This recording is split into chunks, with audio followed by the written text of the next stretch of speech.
Bien, ahora hablaremos de otro apoyo gráfico muy utilizado y muy útil. Se le conoce como el diagrama de caja o box plot. Es más difícil de construir este gráfico, así que se recomienda mucho que se utilice un paquete estadístico. Para construir este diagrama se requieren las siguientes cantidades. Primero, lo que se conoce como primer cuartil, que vamos a representar como Q sub 1. El primer cuartil es el valor numérico que tiene una frecuencia acumulada relativa del 25%. Es decir, la cuarta parte de los datos de mi muestra aleatoria son valores menores o iguales al primer cuartil. En Excel se puede obtener fácilmente este valor con la función quartile o cuartil si lo tienen en español. En este espacio colocan el rango de celdas donde tienen los datos, una coma y después el 1 para indicar que quieren el primer cuartil. También se requiere esta cantidad que se llama segundo cuartil o Q sub 2. A esta cantidad también se le llama mediana. Y es el valor que tiene una frecuencia acumulada relativa del 50%. Significa entonces que la mitad de los datos son valores menores o iguales a el segundo cuartil. Este valor se obtiene fácilmente en Excel con la misma función quartile, colocando después de la coma el número 2. También se requiere el tercer cuartil, que vamos a representar como Q sub 3, que es el valor que tiene una frecuencia acumulada relativa del 75%. Es decir, las 3/4 partes de mis datos de la muestra aleatoria son valores menores e iguales al tercer cuartil. Se obtiene también en Excel con la función quartile después de la coma colocando el número 3. Tenemos luego el rango intercuartílico, que es la diferencia entre el tercer cuartil y el primer cuartil. Es Q sub 3 menos Q sub 1. A esta cantidad también se le considera como una medida de dispersión.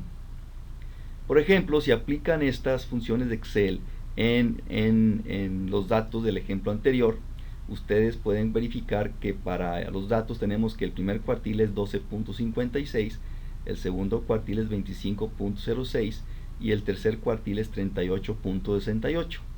Y ustedes pueden verificar que el rango intercuartílico es 26.3, es decir, la diferencia del tercer cuartil menos el primer cuartil.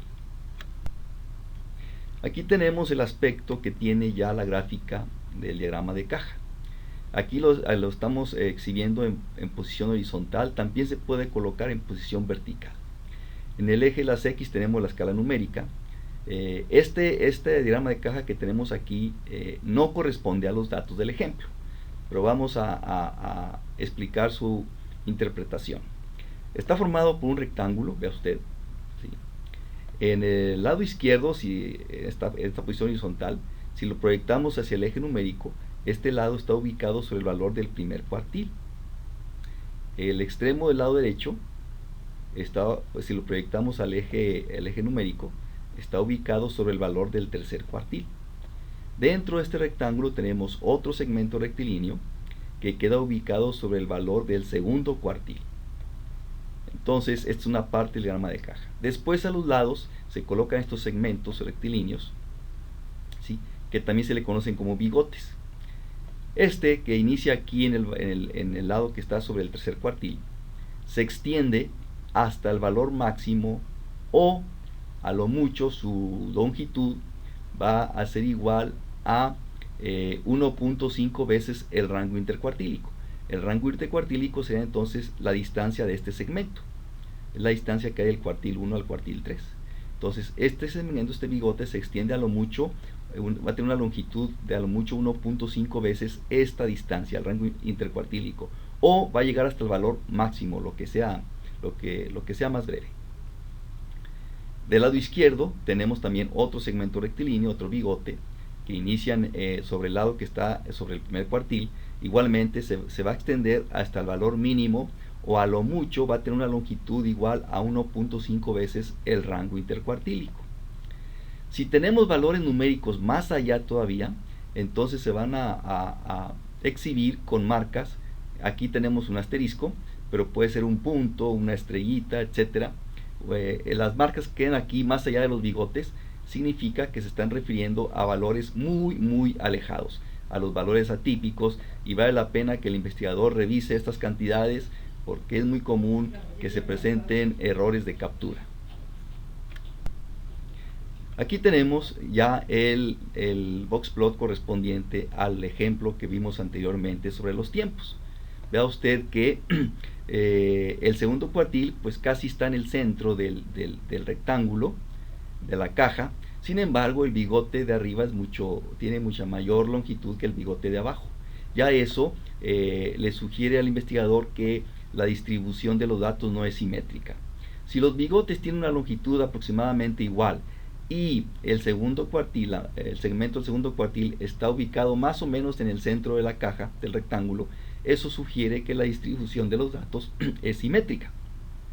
En este caso ve usted que el segundo cuartil sí está ubicado más o menos en el centro de la caja del rectángulo, sin embargo los bigotes son muy diferentes. Esa longitud mayor del bigote de la parte superior pues indica que la distribución de estos datos no es simétrica. Los diagramas de caja son muy útiles para comparar grupos de datos, como tenemos en este ejemplo. Aquí tenemos diagramas de caja para muestras obtenidas sobre ventas en diferentes sucursales de algún negocio. Vea usted que con esto es mucho más fácil comparar en conjunto diagramas de caja que comparar histogramas. Por ejemplo, ¿qué nos podemos dar cuenta con esto? Podemos inmediatamente observar que en la sucursal número 5 es donde se vende más. Vea usted los valores del diagrama de caja correspondiente a la muestra del sucursal número 5 son valores mayores que todos los demás. Entonces en la sucursal 5 se vende más. Además, en la sucursal 5 tenemos una venta atípica, está exhibida por este asterisco, lo cual vale la pena revisar cómo ocurrió esto. Vea usted que el diagrama de caja sugiere que la distribución de las ventas en esta sucursal no es simétrica. El bigote de la parte superior es mucho mayor de la parte inferior. Además, el segmento del segundo cuartil no está ubicado precisamente en el centro del rectángulo. ¿Qué otra cosa podemos observar inmediatamente? Pues que en la sucursal 4 las ventas es donde se tiene la menor dispersión, la menor variabilidad. Vea usted, el rango intercuartílico en este diagrama de caja es mucho menor que en el resto. Entonces, además los bigotes igualmente de muy poca longitud, lo cual nos hace indicar que aquí es donde se tiene la menor variabilidad en las ventas. Quiere decir que las ventas en esta sucursal 4 son muy estables, casi no cambian. ¿Qué más podemos observar? Bueno, pues la que vende menos es la sucursal 1, la que vende menos. ¿Qué otra cosa podemos observar? Pues que en la sucursal 3 aproximadamente la distribución sí es simétrica. Vea usted que el segmento del segundo cuartil está ubicado más o menos en el centro del rectángulo y los bigotes son más o menos similares. Entonces vea usted cómo este diagrama de caja es muy útil, sobre todo, insisto, cuando queremos comparar simultáneamente varios grupos de datos, de muestras aleatorias. Es mucho más fácil comparar esto que estar comparando histogramas.